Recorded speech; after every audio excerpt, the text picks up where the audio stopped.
Welcome back to the iHealth channel, iHealth Radio, the ABC network, with your host, Hurricane H. New day, new show.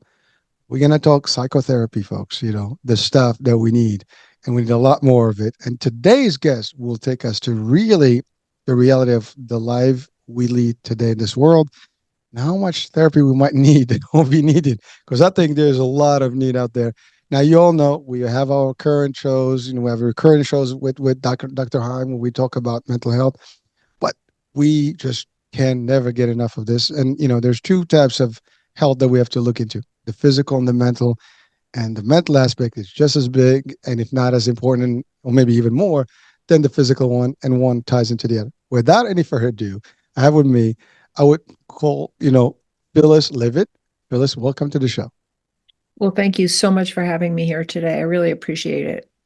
Well, it's an honor and a privilege, and I know there's plenty of need. And I see the book behind you, and we're going to talk about that because we're going to need some of that therapy.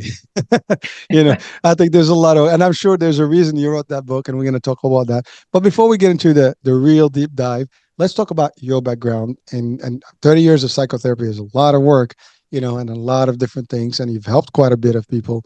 But let's just bring people to your story, to your history, as well as like what does really psychotherapy mean to some people that may not be familiar? Because there's always a question like psychotherapy, psychiatry, psychology. Let's tie all that in. Yeah, that's a really good question, actually.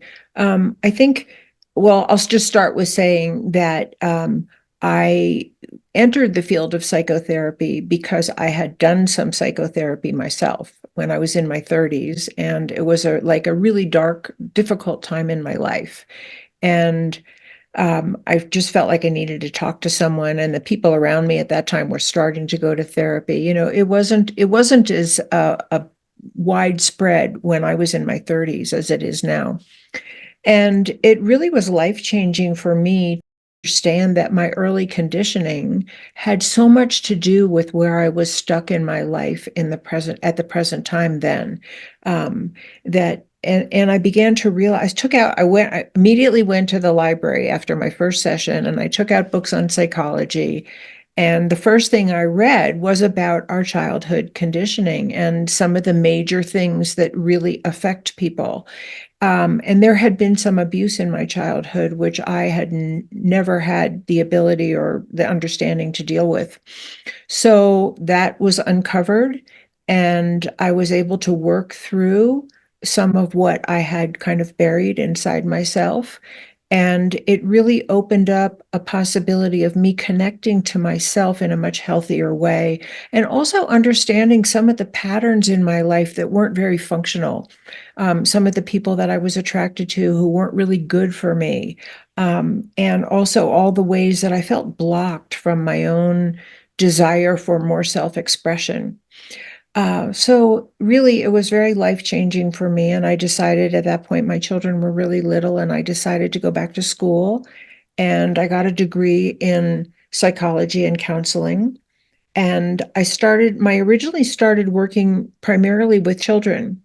And that was my big interest. But what I found pretty quickly in my practice was that almost all the children that were referred to me were actually suffering from conflict between their parents, or conflict between their parents and other siblings. And there wasn't really anything wrong with these children. They were kind of the symptom bearer for the family malaise. And and so I very quickly, began to do more family work and work with the parents, because if the child was going to be helped, then the people that the child depended on really needed help.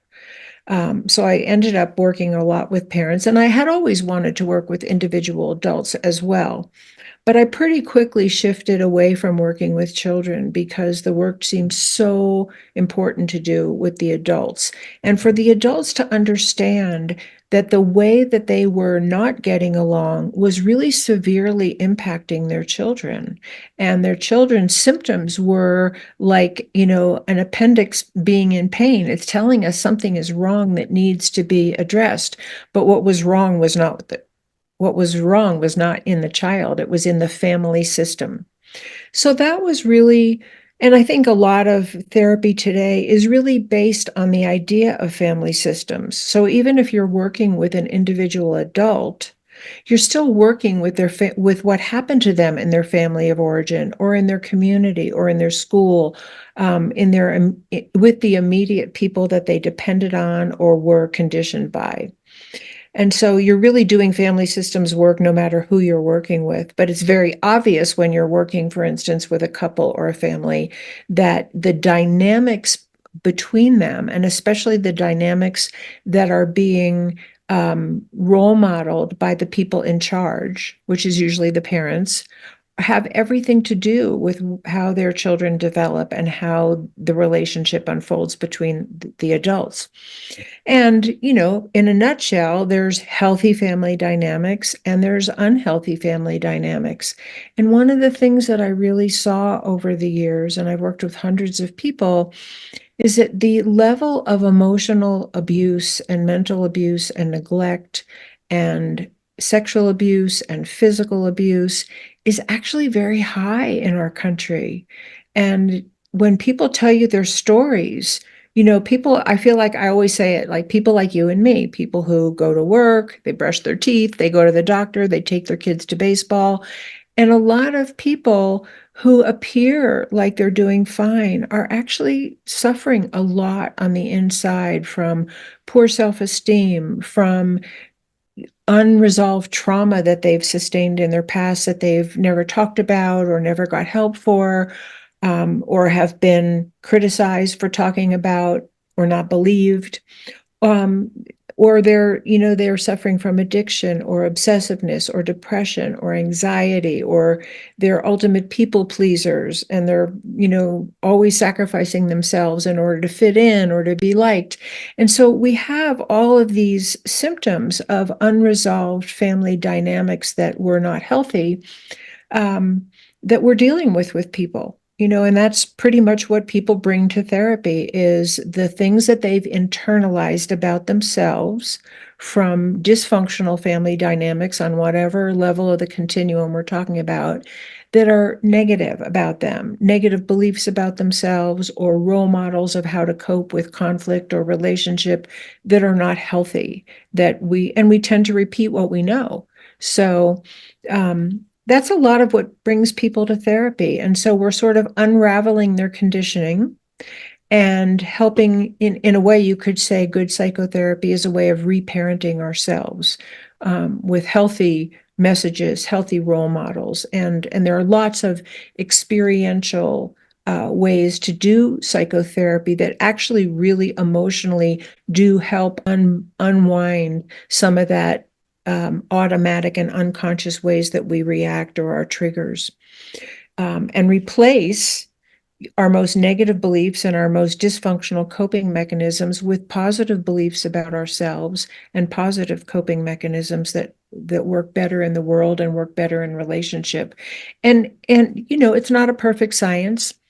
Human beings are complicated. We're usually two steps forward, one step back, but it's possible to heal. It's possible to come out the other side from a lot of abuse and dysfunction. And that's what helps break the cycle of abuse and dysfunction from being carried on to the next generation. Because so many of the people that I've worked with, and it's probably all of them, their parents weren't brought up that well either. And their parents were doing what they learned. And sometimes it was horrific, you know. So that's pretty much what I learned as a psychotherapist. And so when I had the idea for the book, I'll tell you sort of quickly where the idea for the book came from. And I do want to say, I never imagined myself sitting here talking to you or anybody, or having written this book. That's not what I imagined for my life. I'm kind of an introvert. I loved the one-on-one of being a psychotherapist. I like to go deep with people. I like to go deep with myself. It was a great career for me. But what I began to see is that these dysfunctional family dynamics happen in all kinds of groups. They happen in schools, they happen on the playground, they happen in businesses, they happen in corporations, they happen in places of worship. They happen on a state level and on a governmental national level.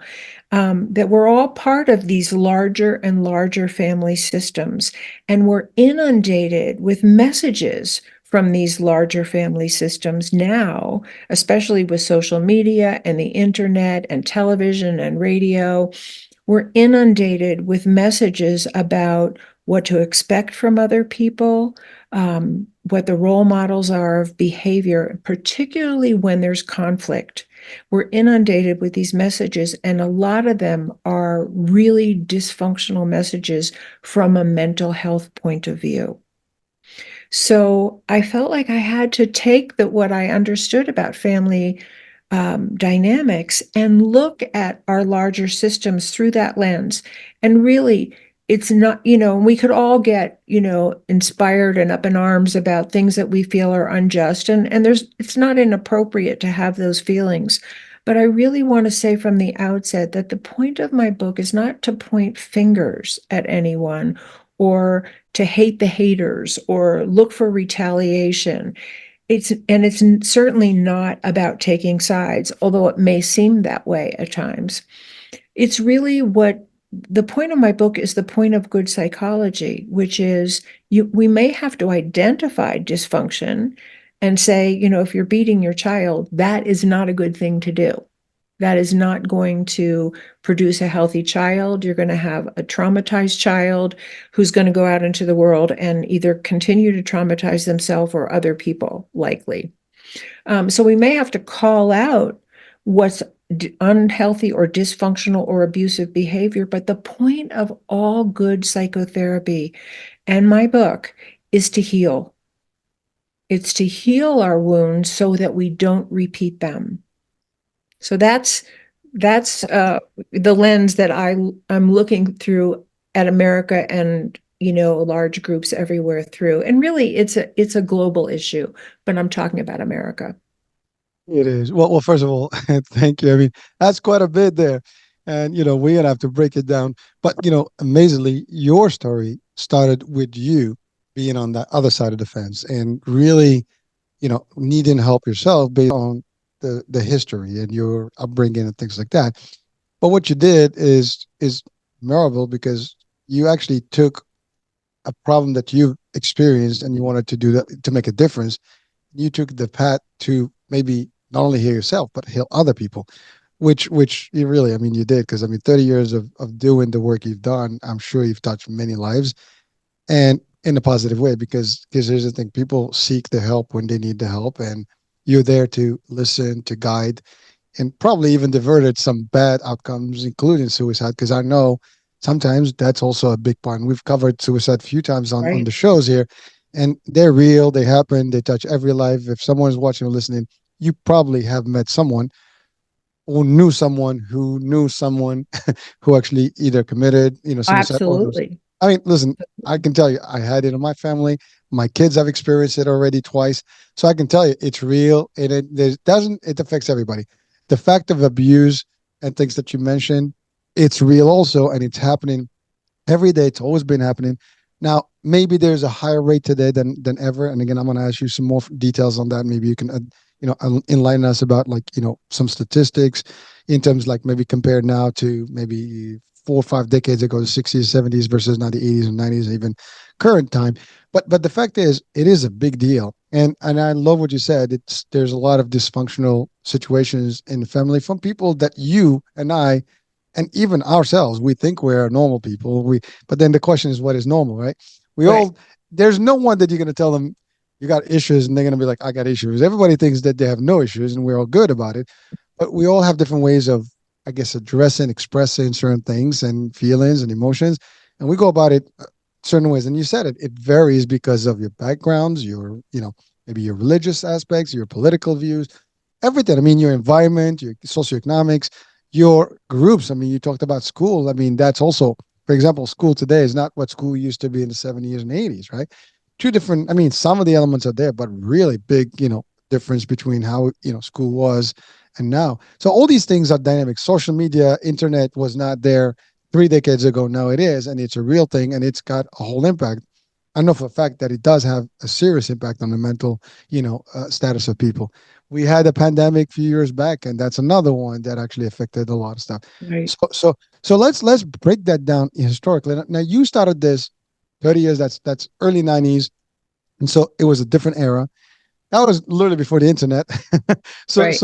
so so things have changed drastically. I mean, information has changed. The way we receive information has changed, and also I think we just got a little more crazier and excuse the word, but I had permission from Dr. Han before, like I might use that word. He says it's okay because we all have a little crazy in us, so I'm just throwing it there. But the fact is, we all have a little bit off because of different things. We all have some sort of impact, as you said, but we don't know, and we don't know how to deal with it, and sometimes we don't seek the help. And I think majority of us were not even there to seek help, because in a lot of circles it is taboo to seek Right. a shrink, or Right. a mental health. Oh my God, what's wrong with you? You okay? That guy, that gal is crazy. You know, it still has some of that, but maybe less today than 3, 4 decades ago, even last decade. I would say things are improving, but also there's a lot more pressure in this world. There's a lot more Right. conflict. There's a lot more, I guess, we always hear about peer pressure for school and jobs and stuff, but you have also career paths. People get stressed at work and they're competing against other people, and there's pressures of the business. There's all these things are actually real, and they all have an impact on our health, physically and mentally. And Right. listen, I can tell you this: I've had a career in sales and sales leadership. So I can tell you our career, I mean, we always joke about it.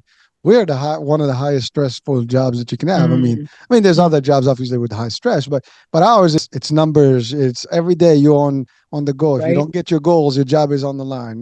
Right. So we lived with that pressure all along, and it's difficult. We manage it Mm. well, but there's always that. And I've had colleagues, that complained eventually to me. It said that there was a point where I put them through hell, you know, because the way the management style was, and this was like early on when I was still a novice guy, and then my leadership skills were not there. But there's other factors that were impacted. And a good example, my leadership was putting pressure on me. I put pressure down. We have the expression in sales that says shit rolls down the hill, right? So it's like it starts from the top, it goes down, and everybody gets the impact. But really, there was a point.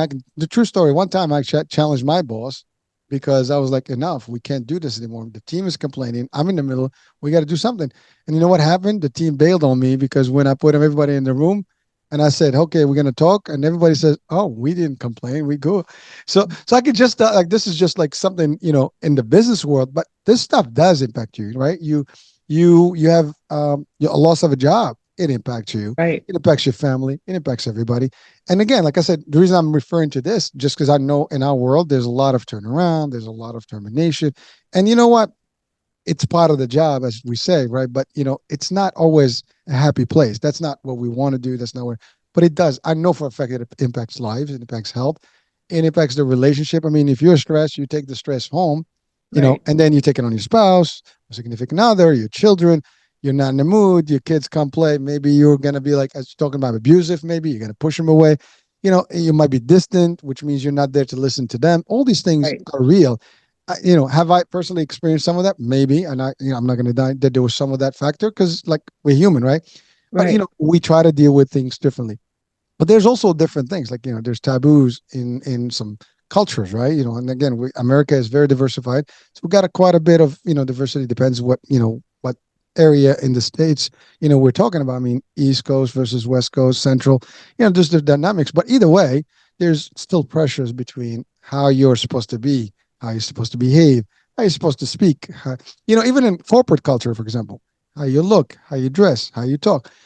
All these things are real, and while we're heedless about the impact on them, it is a real impact, and it does affect your personality, how you behave, how you interact with others.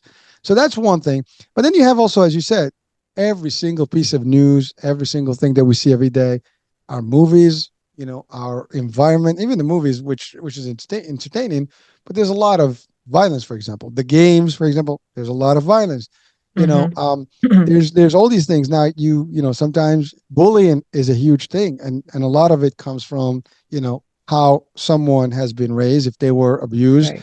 they're gonna take that on the road, and they're gonna basically express that somewhere, and that's their way of showing power, and therefore now you are taking on other people, and then that impacts the other folks. And we've heard about stories where someone makes us commits suicide, or rather takes alive their life because of some bullying aspect of things. It is really amazing. And I think your book, and the reason you did it, it's really as valid as it gets, and it was needed. We I mean, America in therapy, I mean, I think we need that. But I think it's as you said, this is beyond us. It's global. And I think today, everywhere this is happening. It's not just in the US. Right. But we're going to focus about here in the States, because I mean, we are large enough as it is, and we're diversified as it is. And but so what are some of the key elements that are really causing this? Because I've talked about something, things you actually shared about a lot of different angles, why it's happening, or at least where it's coming from. But why is it happening that way? I think that's the thing. Like, it does it have to be that way? You see, what could be the alternative space or world to avoid all this? What could we have done differently, or can we do differently today to maybe prevent a need of therapy? Now, I think there's never going to be no need, because that's always going to be there because we're humans. But like, what can be done different today, or what we could have done before? Well, I mean, I think there's so many factors that are contributing to the way it is. There's a greater economic disparity, which puts a lot of pressure on a lot of people. I mean, you read articles about families where the parents have three jobs and they can't be home and they can barely pay their rent because we don't have an equitable wage system. We have enormous wealth and enormous poverty and growing poverty in some areas, and children growing up in poverty. So that's one enormous stressor. Um, we and I just think that, and there's so many here, when people don't have what they need. I'll tell you a funny story that happened to me. I rented my house out for as an Airbnb, and I got caught in a snowstorm, and I couldn't get to where I was going. I couldn't get off my street. There were cars wrecked at the end of my street. I couldn't go anywhere. And so I had to go back to my house, and there were people in it. But I had my office, and I asked them, I said, I can't leave. Is it okay with you if I just stay in my office overnight, and I'll try to leave in the morning? And just being displaced from my home in that minor way, minor, I mean, we're talking minor. I had a roof over my head. I had my own bathroom. I could walk around the corner to a little store and buy dinner. Nothing was wrong. And it was traumatizing for me because, in a minor way. But just to say that being dispossessed of my house just in that moment was very upsetting, and it made me tune in on an emotional level to trying to imagine what it could be like to be homeless and really have nowhere to go. And we have a growing population of homelessness, and and Unbelievable. and so if we just took that one, and so, my experience was nothing, but it opened my heart to what it would be like to have nowhere to go back to and be in a snowstorm and have no money for food. And where do you go? Under a bridge to a shelter where you might be assaulted. I mean, um, and so, I've been reading articles lately about certain places where they're trying to criminalize homelessness, and this to me is a good representative of what I feel like we need to address, which is, um, criminalizing homelessness is not going to do anything except hurt people. That's all Create it's. more of, yeah. But what if we were, as a nation, committed to like looking at why homelessness is growing and actually committing ourselves to remedy what the causes are? If somebody is still working and they're living in their car, that's not okay. And then there's people who can't even work because they don't have an address and they don't have skills and they're suffering too much to work, whatever all the things are. But there are societal, and I call this like the family of America has a role to play in why certain people are homeless, just the way an individual family has a role to play if their children run away from home and end up on the street. There's something wrong in that home that a child would want to run. And there's something wrong in the family of America that too many people are out on the sidewalk in a tent. And and again, it's not about blaming anyone. It's about doing what good psychology does, which is really rooting down into the causes and trying to address them.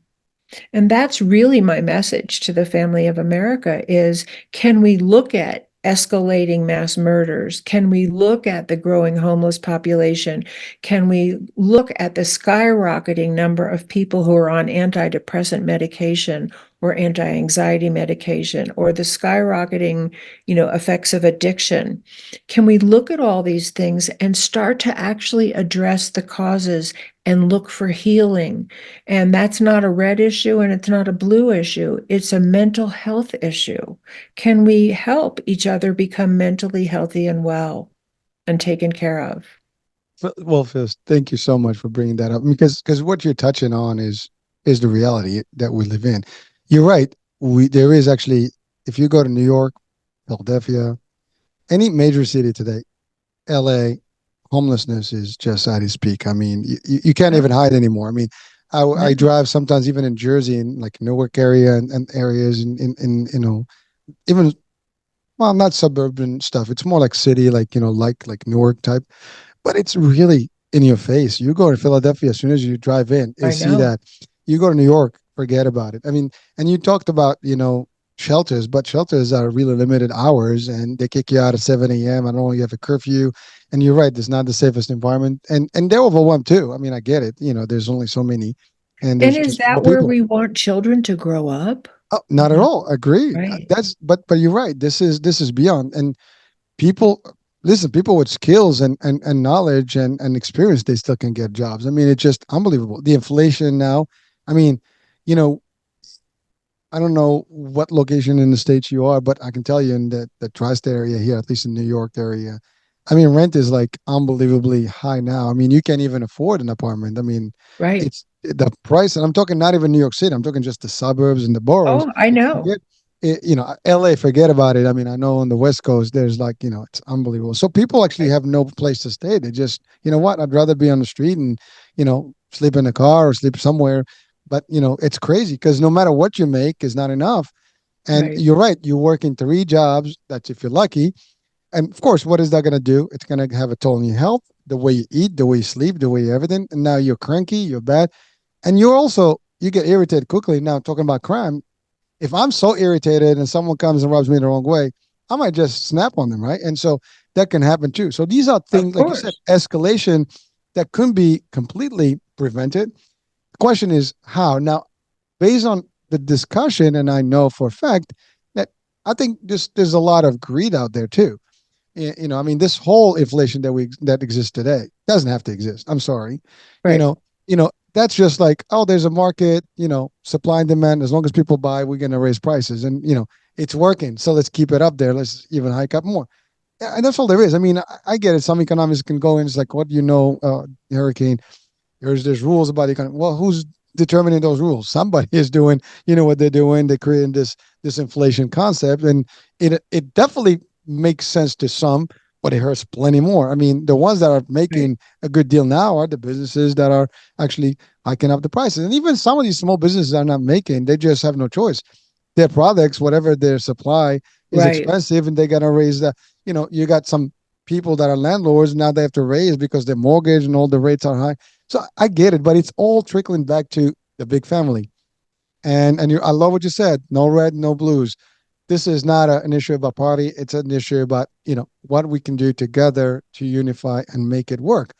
And that's going to be the biggest problem here. I mean, it's almost a political issue, more than anything else, because we are so caught up in a lot of things, and you versus me, the two parties, at least the master ones, they're happening, and it's all about the race and about this stuff, and maybe the agendas that need to be discussed and not really discussed or prioritized, and therefore we have what we have. But yet, talking about the pandemic of drugs, I mean, it is real. Opioids is as fact as it is. People are too stressed, and it's easy to actually get a drug to just drop the stress and just keep like zombifying, and that's real, and it's happening, and it's. I mean, we hear talks about these things. It's not like it's there's not a silence about this, but it's just not being heard properly or being addressed accordingly. I think that's really the problem. Yeah, because I think a lot of what we do, which I mean, I say there's a lot of old paradigms that we really need to grow out of.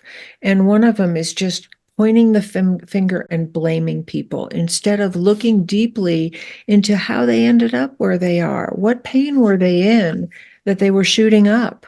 Um, I was a Vista volunteer in Spanish Harlem when I was in college, and I did it for a summer. And my I was put in a neighborhood in the South Bronx with some other Vista volunteers. And what we did was we made a play street for the children so that the children had something to do constructive during the day. But I'm telling you, the poverty and the cockroaches and the rats and the level of addiction. I mean, there were people addicted to heroin just vomiting on the street, and there were there were buildings that had been demolished, but none of the rubble had ever been taken away. There were burned out cars on the street, and this is where these children were growing up. Um, and their families, they just desperately needed help. They needed a living wage. They needed, for the part of whatever New York City resources would be to clean up their neighborhood, offer treatment for the addiction. And this is real life for a lot of people. And for me, I come back to the children because children are so impressionable, and they're so open. I'll tell you this, it was so moving. The first night we got there, I think there were four of us on the block. And I guess someone had gone there and told all the families that we were coming. And so we went out on the street to meet the kids, and there were swarms of children, just beautiful, wide-eyed children, just looking for love, looking for fun, looking for acceptance, looking to be taken care of. Um, and I'll tell you, some of those children were like 2 and 3, and there was no adult with them. I don't even know how they knew how to get home, and it was scary. And this is the real life for people. And so as psychotherapists, we know the harm that can come from living in really deprived, violent, poor situations. Not that many of those families weren't doing their best to take good care of their children, because they were, but their resources were so limited. Um, and so what we have to know from the field of psychology is those children don't grow up unscathed, and they go out into the world. And if they don't have good role models for conflict resolution, if they can't trust other people to be safe or to be kind, uh, or to provide for them, who do we think they become? And I think we have more and more people in the world who are really hurting. And then if they become criminals, or they become, down and out addicts, um, we have to stop pointing the finger and looking for the pain that's causing the dysfunction and really try to address it. And that's what psychology does. It really tries to heal and interrupt this cycle of violence and, self-hatred and acting out on other people.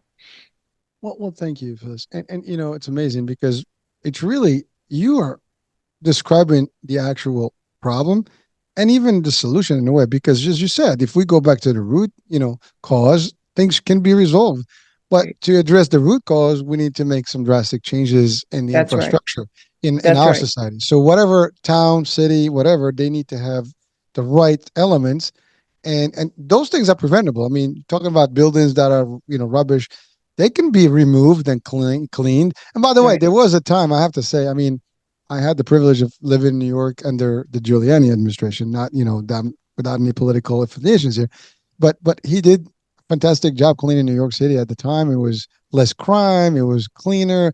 You would walk in the street, and I was before that, and it was not as appealing. You go to subways, forget it. I mean, true experience. I was in the Brooklyn subway once. This was like 92.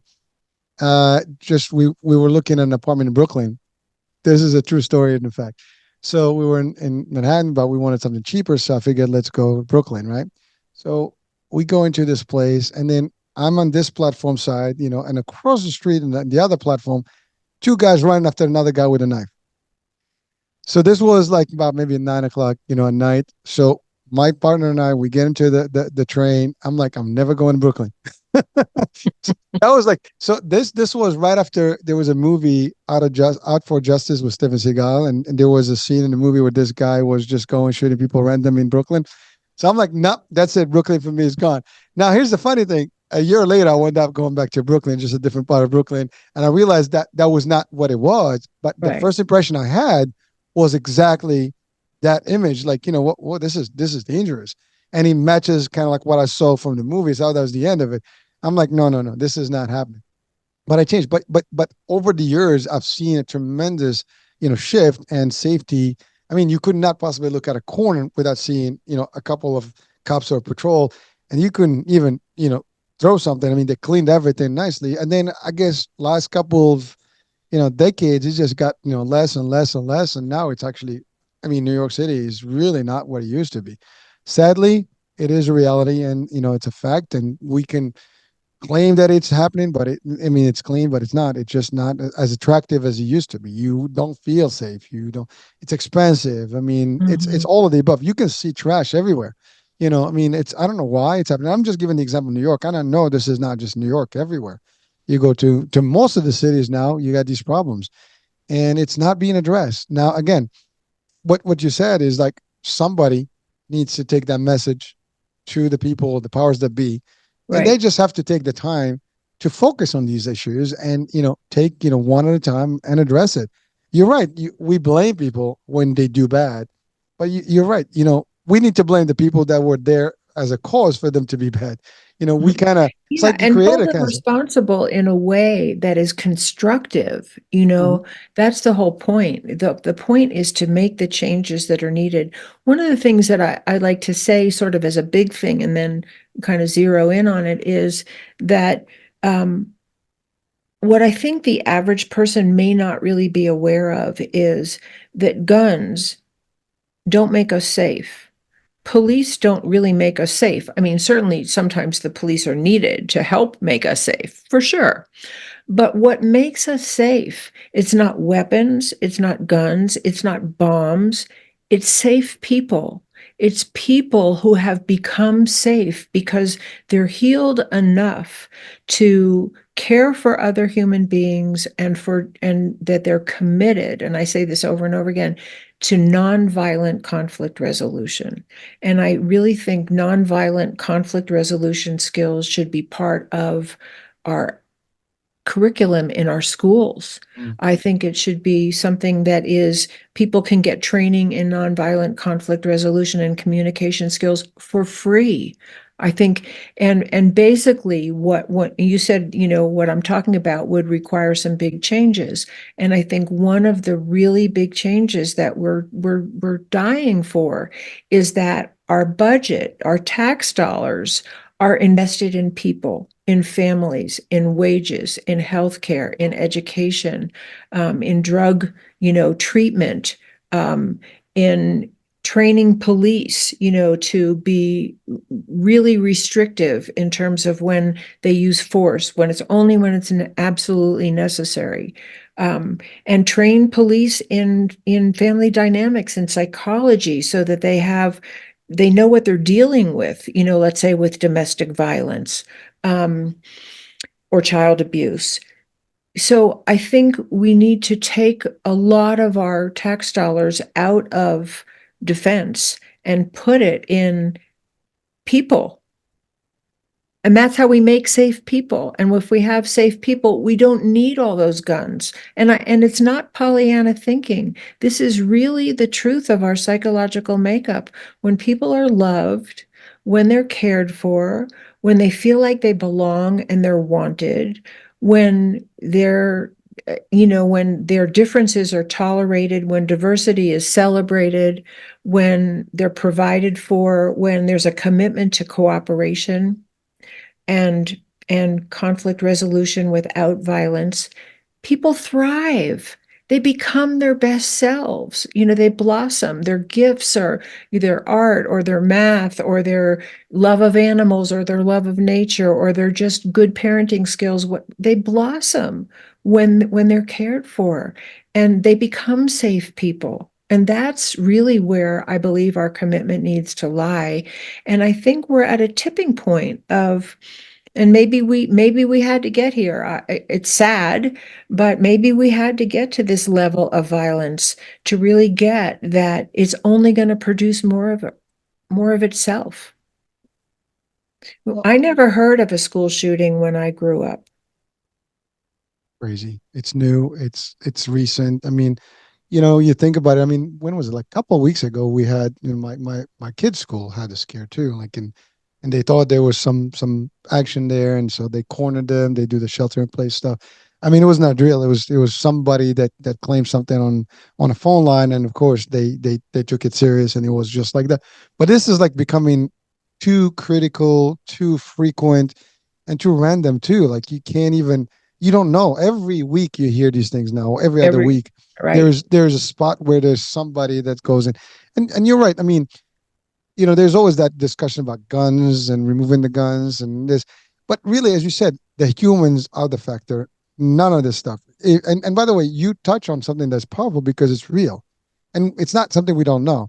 Families that are raised in a peaceful environment and everything is affordable and easy, they tend to be, to flourish better and do. Now, there's always exception when someone goes, right, on a tangent, maybe has some addiction because of habits and they got plenty of moolah to spend it. But those are some of the extreme sides. But you're right. The average person that has all the good, ingredients to be raised in a good environment, loving, cherishing, blah, blah, blah. Like in the movies, we see that as your suburban household that is just, typical family, American white fence, house, nice minivan in the car and go to school and all that.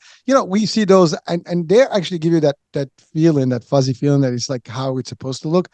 But then on the contrast, you see all these, like, the inner city, in the movies and stuff, and they show the real fact. Now, these movies are not fiction; they're real. They're actually taken from the reality that we live. right, And by the way, sometimes it's even worse. You actually drive in these areas, you see. I mean, for example, in Jersey, there are some townships that are completely beat up. I mean, literally. I mean, you go to Camden, for example, parts of Trenton, parts of Newark. I mean, it looks like those movies, if not even worse. I mean, right, it doesn't have to be that way. And there's some historic buildings that look like they're abandoned, but they're so beautiful. There's so much stuff. But can we do something? Well, we can. But you're right. People have to focus and allocate the dollars correctly to the right things. Now you get into the politics, like, well, defense. Well, here's the thing. I mean, there's not a secret, folks. If you live in the States, if you're an American, you know that there's lobbying, there is political, fundraisers and things like that. So there's all these things that play the dynamics of who actually gets what, and what bill goes through, what bills doesn't. I mean, this is without even going into the deep dive on the politics. That's reality. We know it. Can't fake it. You can't hide it. No matter what side you have, these things are real, and everybody sides based on whatever they feel is needed. But at the end, as you said, it is not focused on the main thing. And you said something perfect. What about schools? Conflict resolution. If that was something, I mean, and you mentioned earlier social media. There's a lot of talks out there. I mean, I have to say, some of the social media is doing better than some of right, these systems, because at least you get some facts from right, people and experts. And you and I, we just talked about the YouTube channel that's being shut down, right? Because we talk about the good stuff, but that's not what we need to hear, because that's not the agenda, right? So things like that. So these things are real; they happen. But if the folks out there are learning how to handle things, how to be better, how to not bully, how to, maybe if like I was, I'm in the martial arts, so I was watching, I track these things. There was a great, little clip that I shared recently where this guy's teaching about like conflict resolution in the self-defense world. And it was very funny because he's like, well, this is how you diffuse a fight, in a bar. And so he says, like, he gives an example. Somebody's looking at, like somebody, when you stare at someone, like, what the hell are you looking at, right? And well, he used the F word, but I'm just being, rated R here. But he said that, I was like, and he said, "Oh, your shirt, man, I love your shirt. Where do you get that shirt?" You see, like, so he threw Right, in a couple of these things. I mean, like, and then right, he said, "Well, you looking at now? Why are you looking at my girls? Like, is she Madeline? She looks like a Madeline I went to school with." And he was literally like, "Hey, let me have you buy you a drink," and he right, showed like it was a simple way of addressing instead of like, "Hey, what am I looking? I'm looking at you. What's up?" and get the ego in and start fighting. So it was literally de-escalating, and turning a bad scenario into a better one, and that can right, be done. Now we can do that in real life. We can do that at school. I don't know if that is being taught. It's not definitely in the curriculum. And many people you'll probably hear that they talking about and asking, maybe let's talk finances. Let's show how people do the bills. Let's show how people do, you know, right, maybe things that could be more applicable to real life when they graduate. But we right. don't have some of that stuff, unfortunately. But you're right; it needs to change. Hopefully, And people that's can hear part of this. the family focus. Like, what if we Mhm. were teaching, teenagers about parenting and about if we had psychology and group and family dynamics as a subject in high school, where young people could start to learn about healthy family dynamics and and along with that, be able to report to somebody if their family dynamics are hurtful or dysfunctional, knowing that their family was going to get help instead of just be prosecuted. I mean, these are some really big changes where the mental health of the parents is actually a priority. So if they're not dealing well as parents, are they a good subject for help? Could they receive services rather than just be looked at as criminals? And these are really big changes.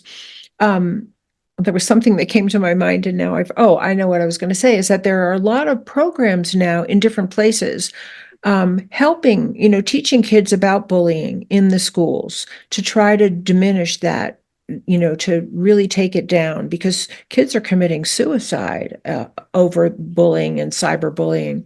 But I think one of the problems we face, and this is why I talk about the family of America, is if you have people all over the news who are bullying on TV, on social media, who are calling people names, who are threatening violence, and that's the norm that our kids are growing up with as a role model for people in power, then there's a disconnect between having an anti-bullying program in school and then watching it play out as just the stuff of the news and sort of us being in the Coliseum on TV. But Phyllis, it's true because I really use this expression to the core. No news is good news because and you can look at it from different angles, but the angle I look at it the most is that really there's no good news, and you watch a lot of the stuff as you said is gladiator game. I mean, this versus that, and we're fighting, and that's just one example. And then you have, like you said, on social media, people are really just flagrantly in the face, cursing, doing stuff, and doing all kind of things, and you go to a comment and people really really choke you on the comments. Just as simple as that. They go in and bully you, just like physically, I mean not physically, but and in writing. But here's the thing: the problem is one little comment can affect your mind and your self. Your person is really touched. There's a lot of stuff like your motivation maybe down, your self esteem gets affected. You mentioned self esteem earlier.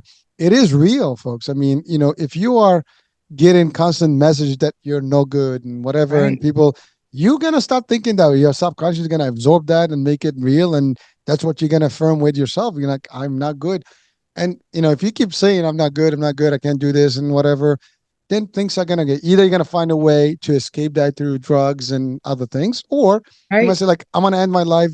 It's a better life out there. and that's not a good thing. But you're right. If we teach these programs, we need to have the alternative to make sure that it's matching across. It's not just a theory; it's a practical thing that we can see in real life. But we need to show that model, and it is a fact. And you're right. Like, some programs exist, but just there's not enough, and it's not universal. And some, maybe some townships may do better than others in those circumstances. The education may be different, but you're right. There's still, like, you're talking about the shooting stuff. I mean, that has to stop. I mean, we know it. There's some danger out there, and the schools have cops now. They do a lot of measures and things like that. It doesn't stop anyone. I mean, anybody can show up, to a place and be nuts about it, right? But you're right. One of the things that you read, I love what you said, is that why don't we have a program where you don't criminalize the parents if there is a tendency of abuse, but instead let's evaluate their psyche and see, like, maybe they're suffering and they can be treated. Because here's the thing: now people do this, like, "Oh, go do this, whatever, I'm going to kill you," and we see these in the movies as well. Now I always refer to the movies. That's like what everybody kind of see, the common discussions, or at least the common themes. But the fact is, if we can't show that these folks can be cured, I mean, that's what we want. Mhm. We want better people. Not, I mean, what are you going to do if you get, someone in jail? Does that help the children? No, they're going to go in foster care, and they're not going to have I mean, I'm not nothing against foster care, folks, but fact is, it's not your family. There's dynamics there. Some you get lucky, you get a good one. Sometimes you don't get lucky, and then everyone has their own culture, their own views. You might pick good habits or bad habits in the system. So once you get into the system, it's not really what you're meant to be. You're meant to be in your formal home, in the right way, in the right upbringing, and that's not always the case in a lot of places. So unfortunately, that's reality. But you're right. Your work, you've helped a lot of people go through this. Maybe through your book, hopefully we can get that message across to other people through your talks. And by the way, you said I did not think about being on a podcast, on a show, but now you're doing it. But you're doing it because you want to make a difference, and that's That's right. really what it is.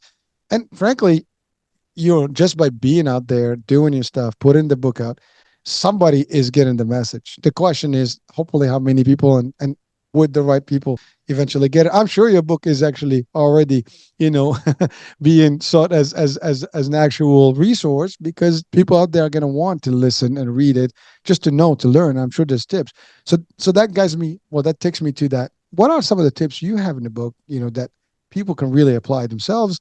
Other, or is it just the big family, like things for the bigger, society to actually take Well, care of? our society is made up of individuals. Mm. So the healthier we are as individuals, the healthier choices we're going to make about the policies that we advocate, the people we vote for, the kinds of things that we participate ourselves in, whether it's in our own family or with friends or in our community or on a bigger scale.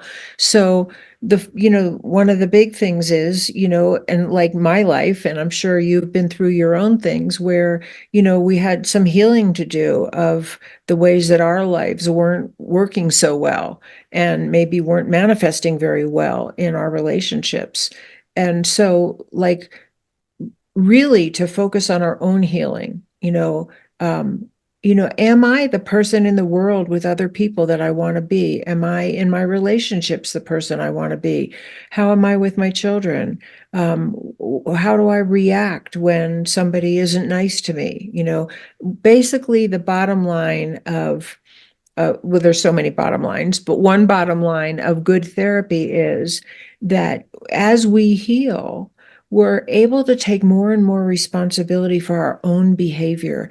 And it's less and less about what you did. I might want to say, I don't like when you yell at me or whatever, but it's more and more about what am I going to do in response to the things that are conflictual or difficult or painful, or missing, whatever they are. What am I going to do that is healthy and functional and actually contributes to our healing our relationship or coming back together or leaving each other alone in peace if we can't resolve it. And that's another big one. That's part of peace, is that if you and I can't work it out and we just can't see eye to eye and we don't want to parent the same way, or we don't want the same things out of life, can we leave each other in peace?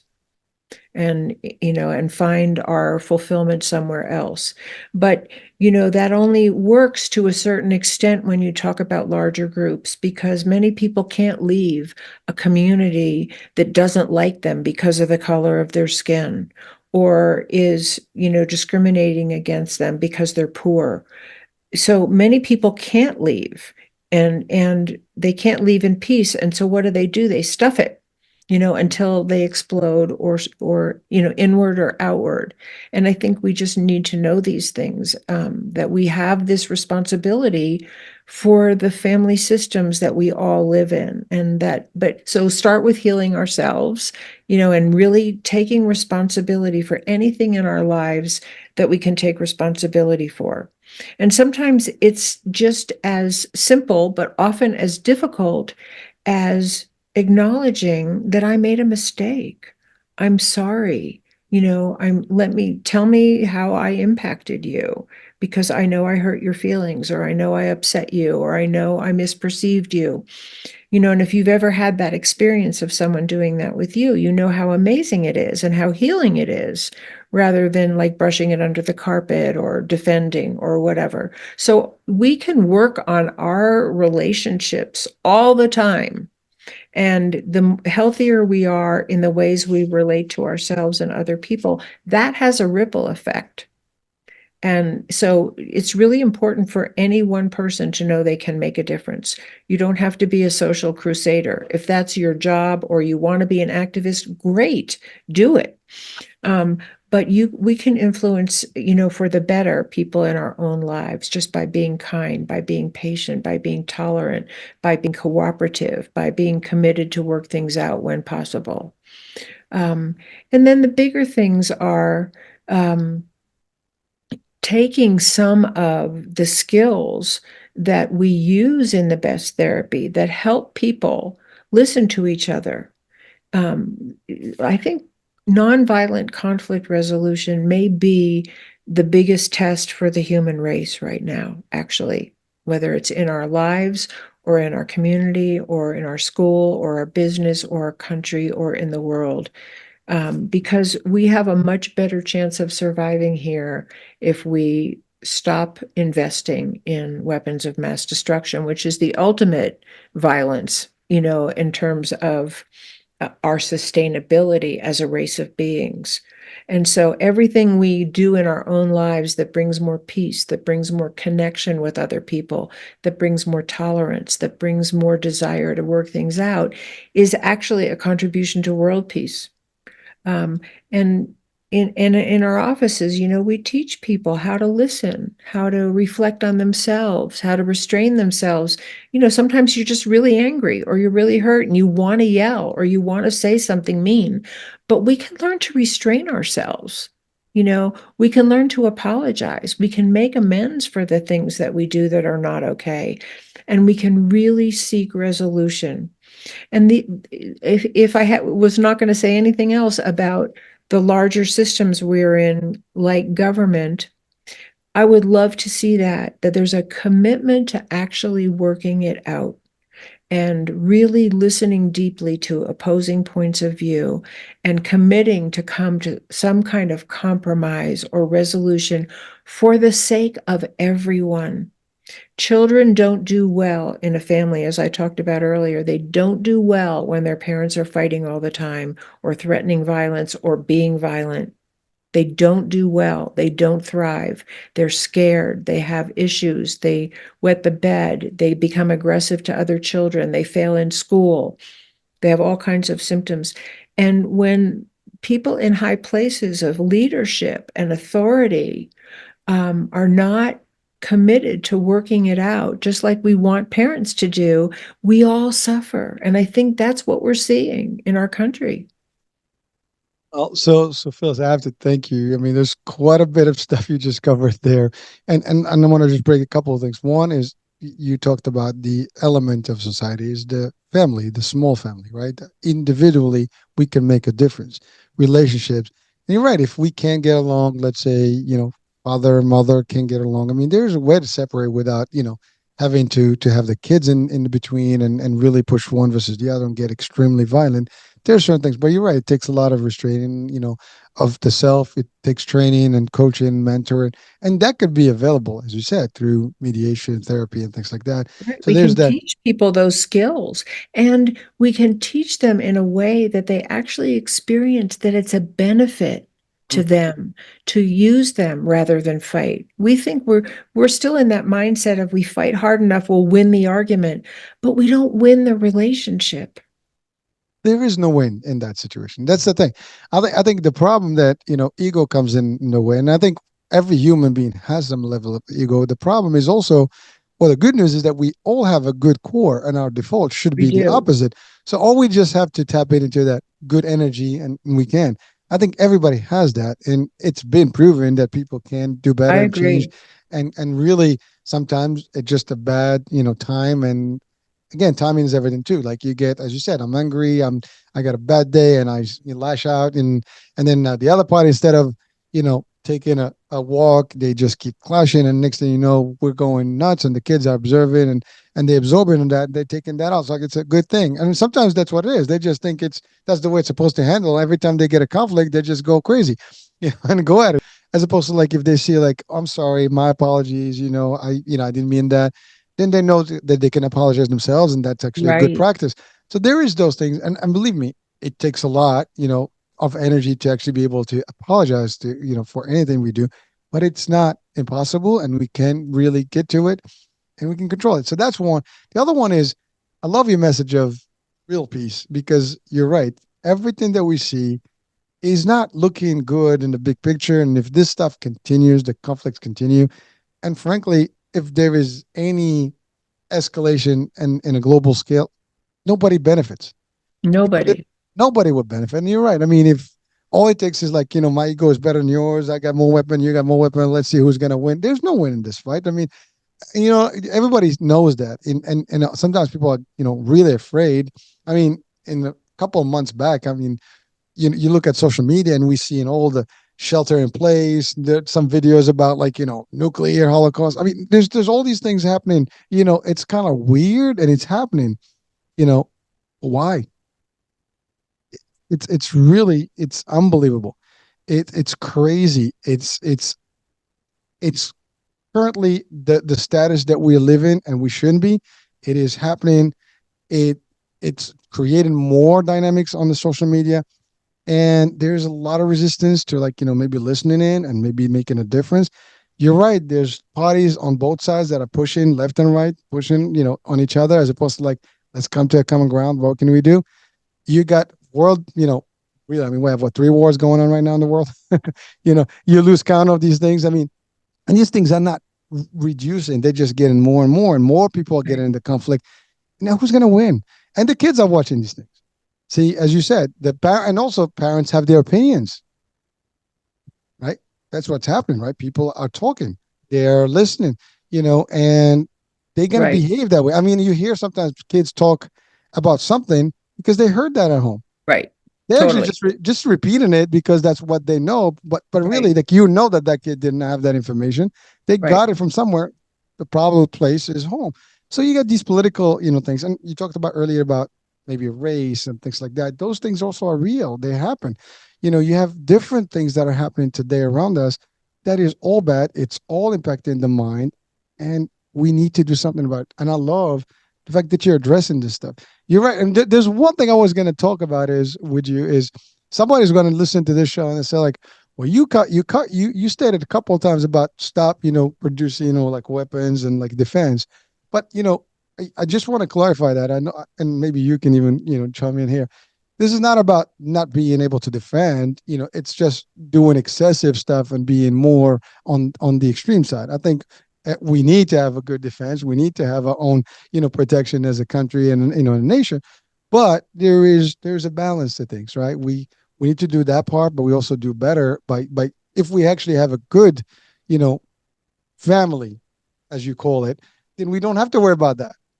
Yeah, and I think, I mean, I obviously we're not going to disarm tomorrow, and that's not what I'm suggesting. But what I am suggesting is that we stop investing, so many billions of dollars in ways to kill people, because that is crazy, because that's what it is.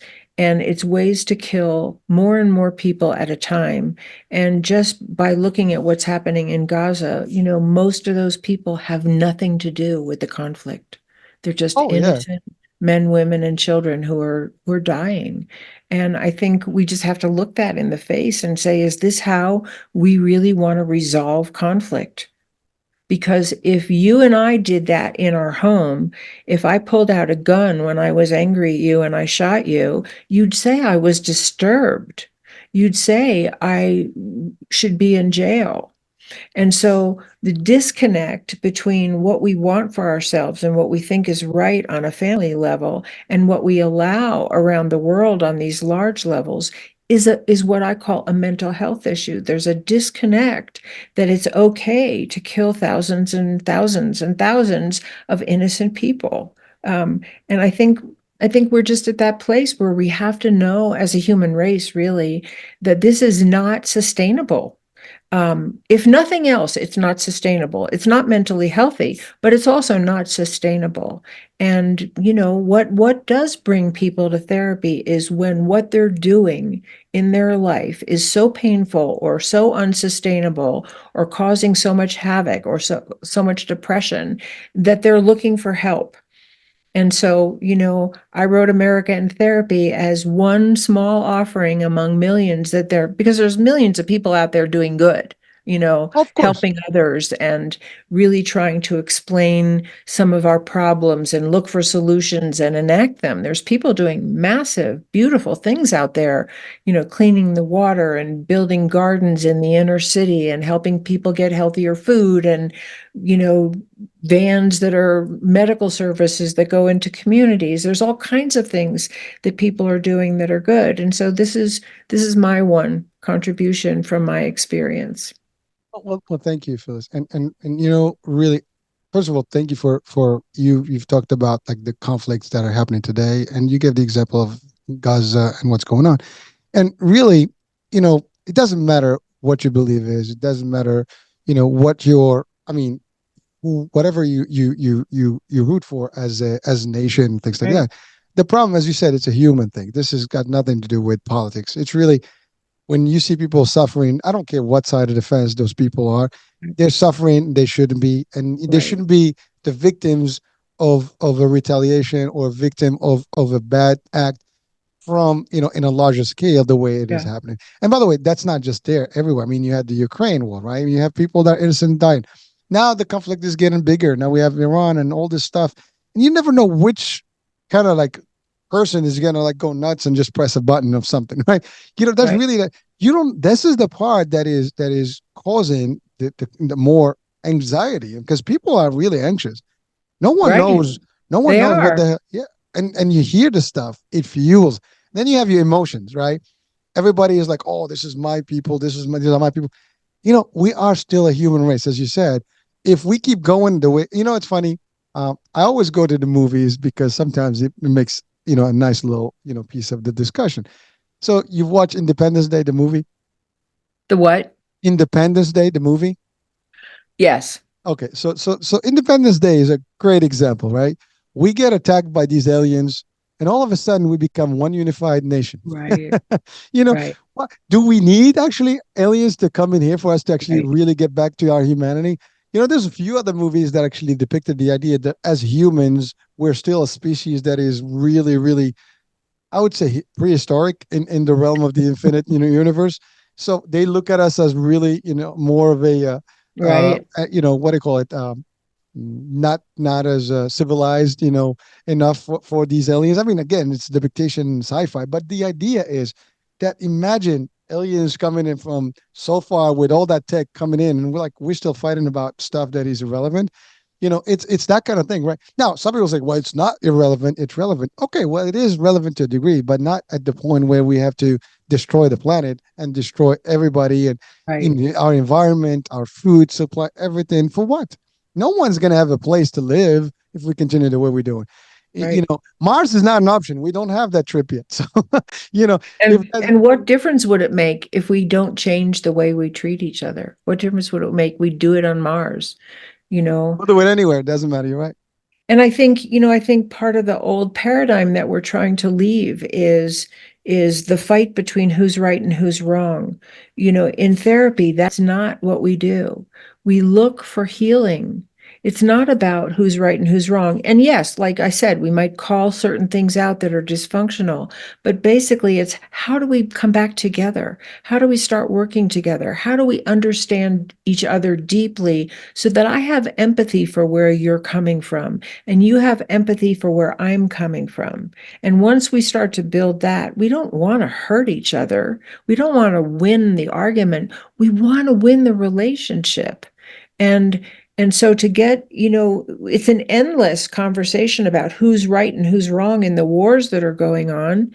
And we could talk about that till kingdom come. But what if we were talking about how to end it? Like really? And that's it. That's all we're going to talk about is how do we end it? That's ideal. I that's know. I think that's the ideal scenario. But someone could say, well, there's money to be made on these conflicts, right? I mean, Well, there's that's part of the problem. you know you got political power, you got money to be made. This in destruction, there's greed that comes along because there's plenty of money to recover and rebuild. So there's Right. there's all these things. Again, we go back to our bad nature of we think the money is everything and we lose everything else. So sometimes we sell our humanity, for profit. And I think that's whether in the medicine world, the healthcare world, and in the weapons and defense, a lot of different things. And then really the ideal life is, as you said, is we need to be more at peace with each other and hopefully work conflicts together. And by the way, you're right. People can get along. And you know They what's funny? can. As a matter of fact, this conflict, the same people coexisted for centuries and they didn't have a problem. And it's not. I mean, we could. History speaks of that on many books and many scenarios. It's not like we're not able to be living together. But conflicts have been in history as well. I mean, it's not Right. new. Wars have always been there. I think it's well the first crime on planet Earth. I mean, if we go back in biblical stuff, was two brothers, one killing the other, right? So conflict has Right. always been since the beginning. So it is sad that we have But that in those our. two brothers couldn't blow up the entire world. So we're in a different place, right? Agreed. I totally, I'm with you. And it's funny because, that's what we need to be aware of is that Right. when someone is going to snap and by the way, again, talking about movies, it's not far-fetched. We've seen it in some movies where someone is willing to press a button to just make a point. And, that's the thing. It's just a button. It's a joke. I mean, really, it's a couple people making a decision, and that could be, let's say you and I make a decision right now and we take the whole fate of the planet in our hands. How is that even possible?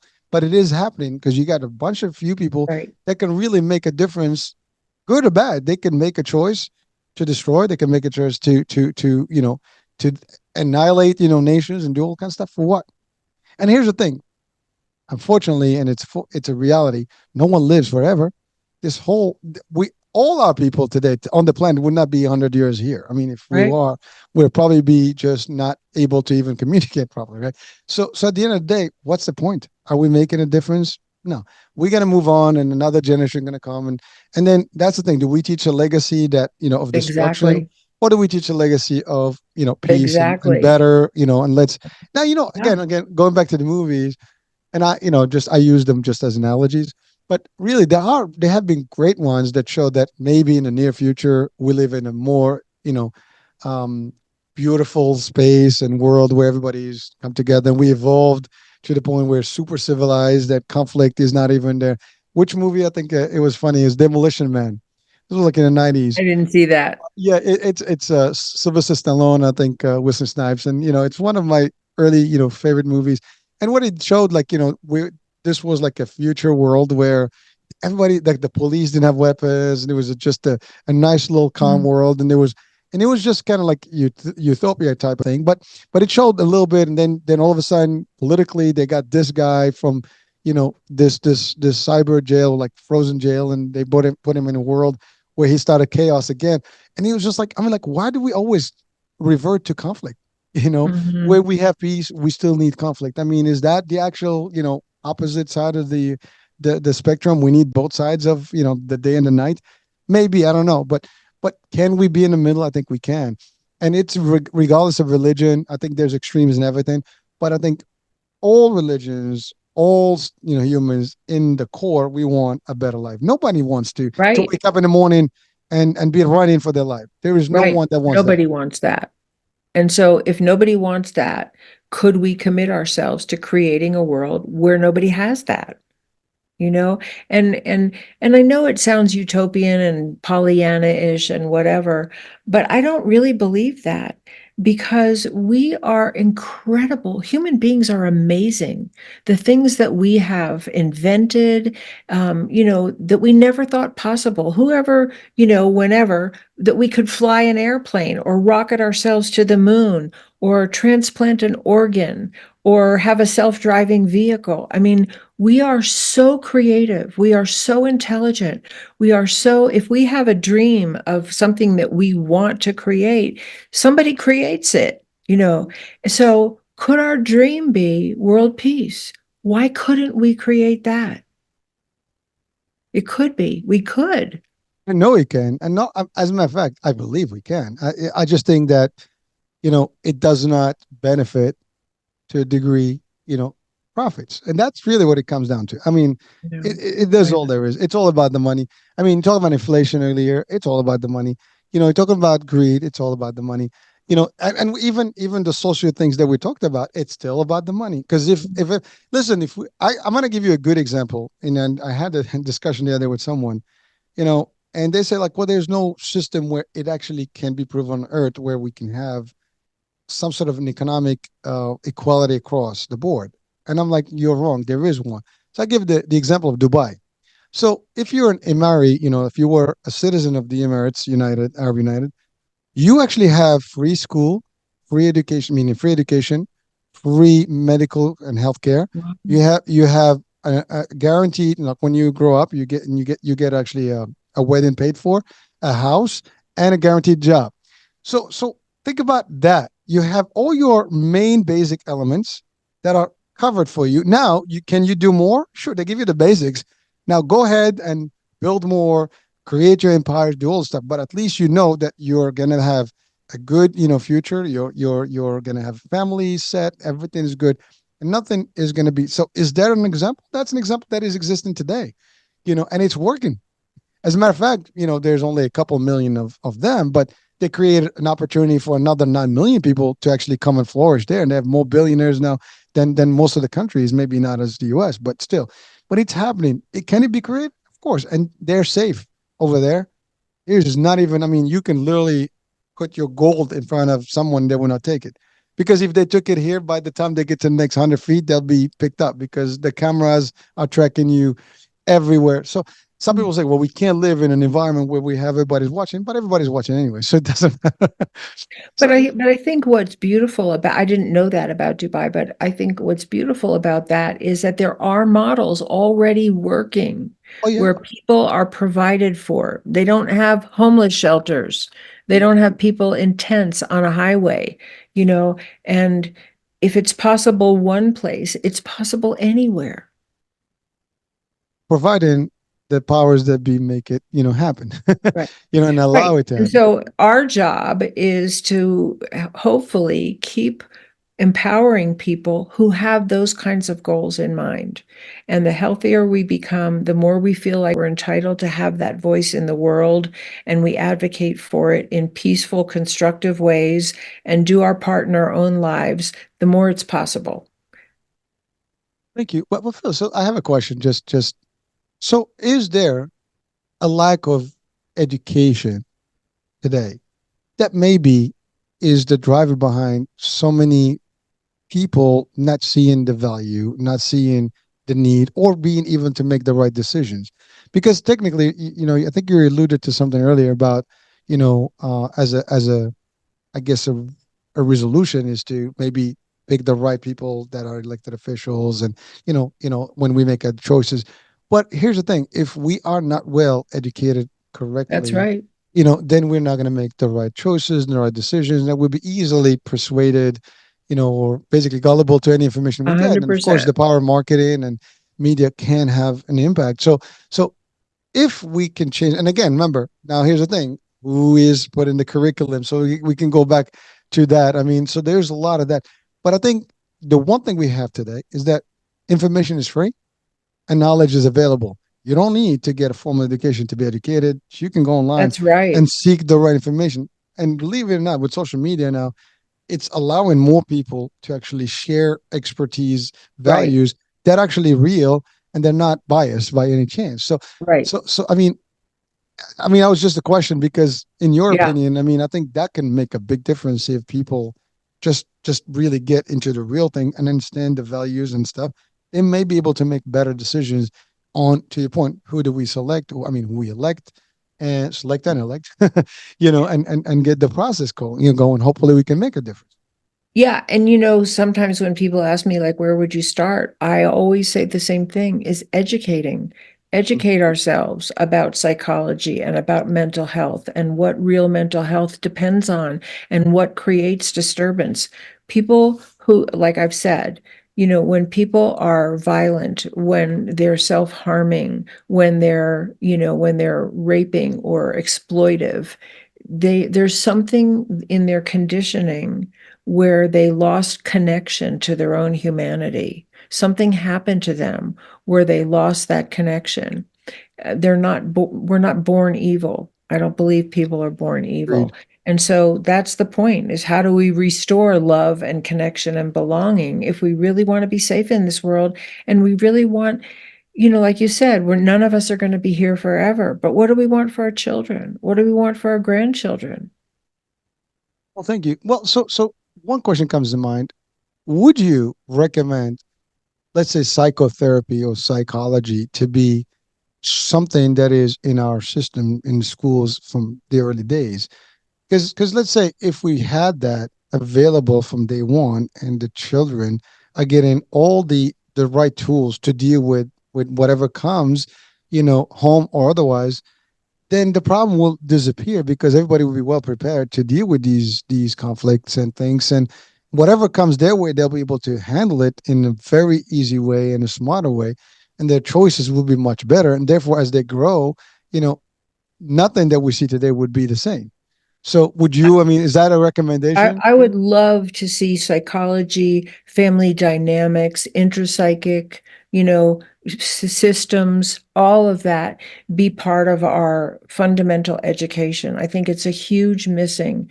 And I think that, and along with that, because we have so many people who are hurting today, that psychotherapy and counseling and whatever, any healing modality is funded by the government, so that it's not just something that people with money can afford to have and people who don't have money can't afford to have. I think it's a necessity today that we really address our mental health on the level of the total population.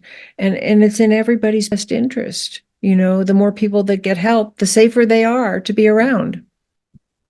Oh, thank you so much. I mean, again, listen, we can only hope and wish, but I think you're doing more than just that. You're actually taking action, and you put in the message in your book. You also are going out and talking about it, which is definitely helping. And I know every show, like we always say this, we touch one life a day with one of the shows, we can make a difference.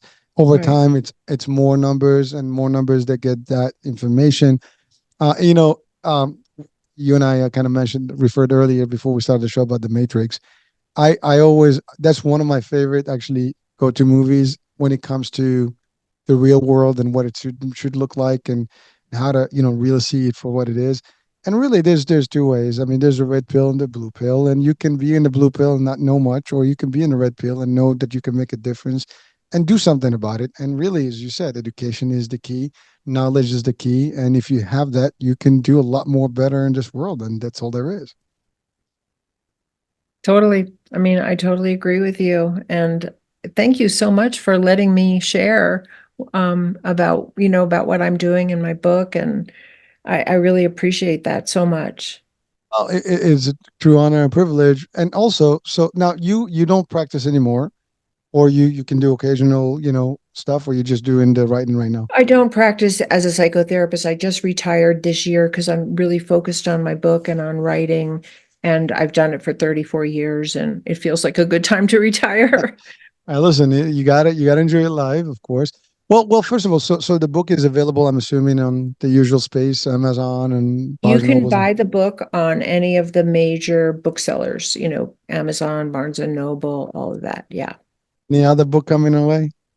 I'm sorry. Any other book on its way, or Well, I'm contemplating as actually a sequel to this book because you can't put everything in one book. And I also in some ways this book is the fundamentals, and then there's like deeper cuts of and greater, more distinctions to make. So I am contemplating writing a second book, and I'm a writer. I've always been a writer, so I'll probably keep writing for the rest of my life. well, listen. I mean, I kind of thought so because once you write this kind of content, you want to obviously build up to the next and the next, and maybe that's what's needed. The more messaging, the more kind of in-depth Right, discussions and address can make a right. difference, because sometimes this could be a little bit too strong in terms of language or concepts, but as you break it down further deeper and deeper, you can get expand more, and people say, oh, I see that now more. Right. I mean, I just some people maybe, and I'm not saying that people are not going to get it. I'm just saying that Well, the I more wrote the you. book. I really wrote the book for the layman. It's not written for psychologists. It's Okay. really written, I have a little bit of personal story in there. I have lots of client case studies in there, and then professional observation. But it's very, very readable, very digestible, because I want it to be common knowledge. I didn't want it to be an academic book. So it is really just a nice little read to kind of learn about how we can do better in life, and that's really, I mean, thank you for doing that, because I did state this in a couple of shows before, and I'll restate it today, is that I admire writers and authors because you guys are really the ones who are putting the information for our next generation and the next and next, because the reason we know history is because some people took the Right? time to Somebody write wrote books it. back in the days. So everything we have today in the knowledge has driven from people who took the time to write books over the centuries. And so yeah, you are making the impact, and maybe today, maybe tomorrow, but definitely one day someone and some people will actually use that information and knowledge to apply I better. sure And hope so. listen, you can only do, right? You did. Now it's you put it out there, and let it work. And I know it's going to work, because again, if someone reads it and someone hears this show talking about the book and all the other shows and things that you're doing, it's just a matter of time where people can be like, wow, okay, we can do something about this. And you're right, it takes one at a time, one person, Right. one Right. family. Listen, we might not change the world, but we can change ourselves one at a time. And That's if we right. did, we can do. After all, we all are the world, right? So That's right. that's all there is. Beautiful. Well, listen, Phyllis, it was a pleasure. I mean, we've exceeded our a long time ago, and I just couldn't stop. So it was fun. So That's good thank. with me. Yeah, listen. I mean, yeah, you were good with time, so I have no problem with that. But I think we've covered a lot of grounds, and I hope that we've maybe shared some value with our audiences. I And hope so. folks, you see this, you hear it, share with people if you think this applies. It's not political. It's not. It's just a message of hope. I think that's what it is. Really, that's what I'm getting. It's a message that we can solve, things better. We can live better. We can have a better life in society, Right. and hopefully a better future for our next generations. And that's all there is. And an earth where we can all live and thrive. So, Right. uh, Phyllis, Thank any you. last words of wisdom to share with our audiences? Well, I think I've shared them all for today. But I would just love it if anyone wants to contact me, you can go to my website, which is www.phyllisleavitt.com. And I have lots of talks like these on YouTube and on my website. And, I'm on all the social media, and I really try to write relevant little, short little articles that just touch little pieces of what I'm talking about. And so I'm on Substack, and I just really want to share. And so if anyone feels that they'd love to contact me, you can contact me through my website, and I'm happy to talk to anyone. Um, and yeah, just want to keep, just want to keep doing one day at a time to help this be a better world. And really know that I guess maybe the last thing I want to say is there are amazing people out there doing amazing things. And I'd love to see them be a bigger part of the news, because I think we need that inspiration from all the good that people are doing and all the ways that people are really trying to make a difference in a very complicated world. Well, thank you for, and you know what? You're right. Unfortunately, we don't see a lot of them out there, but hopefully, well, here's the good news through new media, and podcasts, you have a lot more Right. experts. I mean, one of the things why we created this is that we want a resourceful and informative network Mhm. where it's different. We get true experts that speak, from, genuine stuff. It's not curated, it's not guided Right. or, controlled in a way. It's more of this is what it is. People can, make the decision on their own. But you're right, hopefully we'll see more of the right folks, talking in the mass, level and giving more people information, and that's it.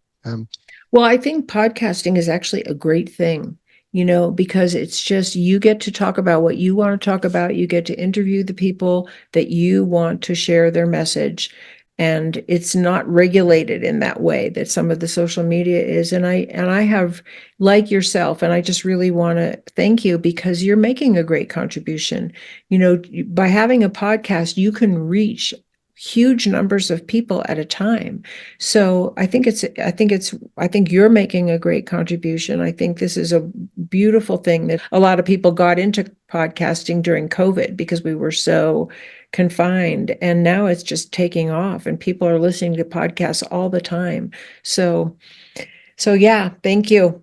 Well, my pleasure. And you know what? That's exactly what it is. It's more of an opportunity to share. And you know what? There is, it's funny because when it started with health, and because I come from the healthcare space. And one thing that I've noticed over 30 years again of work is that unfortunately there's not enough education about health. Hmm. At least not in the general media. I mean, you may get a little show here and there, but there's nothing that is consistent where you get to learn about different things and learn about innovations and technology and about certain like read from experts and, in the healthcare arena, both mental and physical. So, Right. and therapy, wellness, nutrition, all the stuff. And so that was it. Let's just, I joke about having the weather channel, but no health channel. So there you go. We have the iHealth channel, iHealth Radio for that purpose. And again, I hope like that was the mission. And thank you for for for at least giving me that little kudos there. But really it feels good to know that at least we are out there, hopefully, bringing some positive message out and some real knowledge to folks, and that's all there is. We can't do more than that. We share the information and it's up to people to take it. That's all. Yeah. Thank you. You're welcome. All right. Well, so Phyllis, thank you so much for being with us. And folks, thank you for watching, for listening today. I'm your host, Hurricane H. We'll be talking soon. New day, new show, new topic. Hope you enjoyed today. Bye for now.